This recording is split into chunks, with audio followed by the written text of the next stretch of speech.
بالألف ألفا وبالباء بركة وبالتاء توبة وبالثاء ثوابة وبالجيم جنة. الحكاية وما فيها تبدأ مربط مع للا بختة وللا بيا ما تقلقش. هو مش مجرد حكايات، هو ريحة الأجداد وعبرة تخلي البال مرتاح. الهدرة والنكتة على الفم مرسومة، كلامهم موزون يزرع المحبة في القلوب. بين الكلمة والكلمة فما حكمة، وبين السطور الخير ديما موجود. يا سعد اللي عاشرهم ويا بخت اللي ناسبهم، سيدي رمضان البركة وريحة الزمان.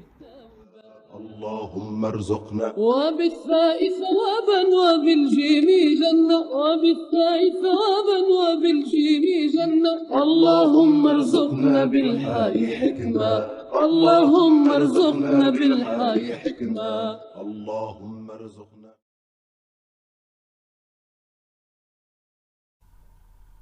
لا بالجاه حط طنجرة ويجي قاعد شيشة. خلينا نحكي لك على غلبة صارت لي توا، لما حاليا هي مش غلبة، أما ربي سبحانه شانو عظيم. تعرف هكا اللي يقول لك مولا التاج يحتاج، والجاية صارت قدامي كما هي. جيراننا القدم اللي حدا صباط تذكرهم؟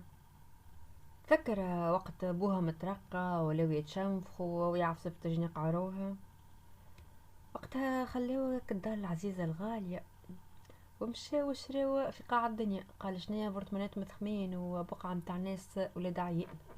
الحاصل وقتها ولاو كي يتعداو، انتي صغيرة يمكن ما تثبتش مليح، وقتها ولاو كي يتعداو يدوروا وجوههم، حتى كلمة تصبح الخير ترزم في فمهم اللطف. ولا وقت صارت لنا الغلبة، وقت مشيت لهم وحبيناهم يقفوا معانا، وقت حبيناهم يستوصلناش عند حد من معارفهم، كيفاش قريب يطردوني. انتي يمكن نسيت. امي يرحمها حاضرة على الحكاية. كهو عاد اليوم ريت ولدهم الصغير وجاه ما نعرف كيفاش عقلني كالغشير، يمكن هو من عمرك ولا صغر. الحاصل جاي يجري ونانا شحوالك وتوحشتك، هو طلع جاينا بالذمة. قال لك حاجته بينا، حاجته باش يتسلف شوية فلوس. بو هذاك الراجل المسخم لازم عملية. قال لك وجبد جبل تهد.